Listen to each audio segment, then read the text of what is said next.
Some brand news from around the globe now, and the luxury champagne brand Moët & Chandon is celebrating tennis ace Roger Federer's 20-year anniversary by releasing a special edition bottle. Now, the brand is a long-time sponsor of Federer and designed the bottle to incorporate a vintage tennis racket grip. But here's the kicker. If you want a bottle, it's going to set you back a cool $23,000. You can do the rand conversion. And after the uproar over the KFC chicken shortage at their UK restaurants, the KFC Colonel has made his return to British television for the first time in 40 years to assure customers in the UK and Ireland that the brand is back with a bang. Now, every year, the whisky brand Chivas invests $1 million in startup companies that are creating, it says, positive change and a better future.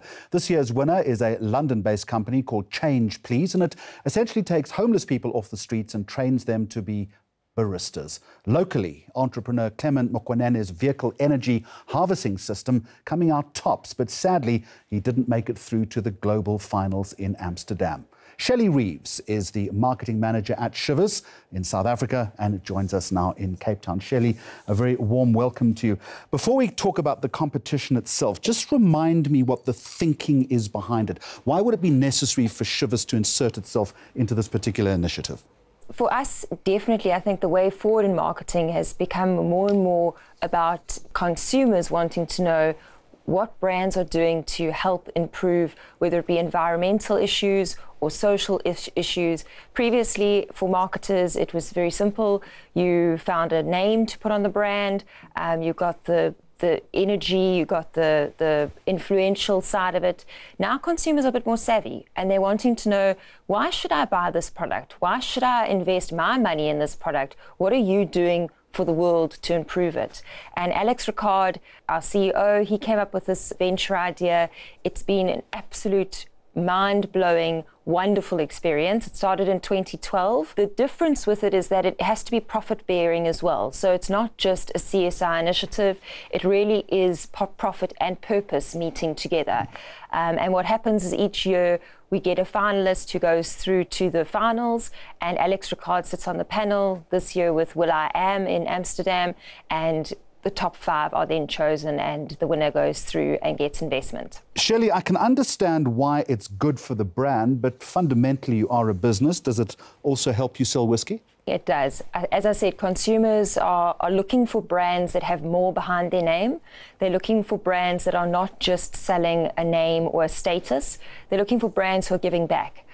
We've recently had some chats with some consumers about Chivas Regal, and the feedback was, it's exactly the perfect place for Chivas to be. It's such an established brand in the market. It's been with us through our whole lives, through our grandparents' lives, and we actually expect the brand to be giving back to the community. Alex Ricard actually takes all of the ideas and he looks to see how he can actually bring them into the actual business as Pernod Ricard, and how we can get our production lines operating better, how we can use recycled glass, recycled labels.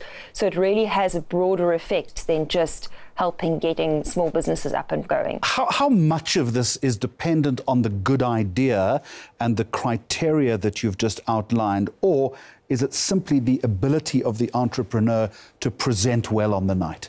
It's very much a balance. It's a very good question, Jeremy, because there is obviously a very stringent auditing process. There's a global company as well as a local company that do all the background checks. We make sure that the company is actually functioning. We've had to unfortunately let people fall out of the competition because what they presented was not actually what was the case. But a lot of it on the day is down to how, in their passion and how they can communicate in 5 minutes an idea that really is life-changing. And they get coached on pitches, they get coached on their financials, and really this year was the pinnacle, I believe, of the competition. Regrettably, South Africa didn't make the finals in Amsterdam, as I mentioned, but it's a very interesting story nonetheless. A young man, and it was all sparked about him watching an Airbus aircraft landing. Pick it up for me very quickly. Fantastic story. Clement actually was with me in Amsterdam. Unfortunately, he didn't make it through the round one, but he did make it to Amsterdam, his first time there.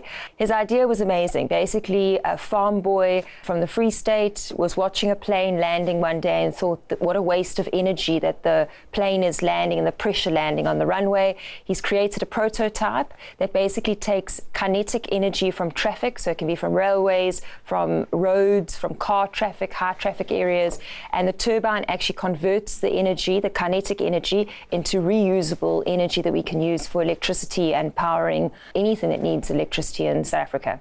I'm in such awe of an idea like that, Shelley Reeves. The mind just absolutely boggles. Just a final question to you. Important that you follow a process or competition like this up. It's all very well to have a glitzy night to award the $1 million to someone, but you and I both know that startup ventures, most of them are doomed for failure. What sort of support going forward would a brand give something like this? Because if it fails, it could also have a negative impact on your image in the marketplace. Actually, none of our finalists have won the competition. Last year, James came third, but in the 2 previous years, they were similar to Clement, didn't make it into the top 5. And all of them have seen, through the PR exposure that they're given, exponential growth in their businesses. James, I caught up with him in Amsterdam, and just through the exposure, Woolworths contacted him. Businesses, through hearing about what they're doing, have actually come forward and helped them. The extra pinnacle of this event this year, being involved in Amsterdam in the Tech Next Wave, was basically to get a speed dating with investors. So although Clement fell out in the first round, he still has subsequently met with investors from around the world and has got investors to invest in his business to take it further. Obviously, for the next year, we continue to support him, and actually all of our finalists since 4 years ago are part of our alumni. They attend all of the interviews that we put on and all of the PR events, and we continue to speak the good word for them. And it's amazing how they actually get the funding, probably more so than what the competition can offer. All right, Shelley, thank you very much indeed. I wish I had a good idea to share with you in Cape Town, but I haven't had a good idea for the past 30 years. So thank you very much for joining us. This is Mags on Media. Still to come, how a local marketing shop is helping its clients achieve successful mobile-first campaigns, and also a new advertising campaign celebrating same-sex marriages.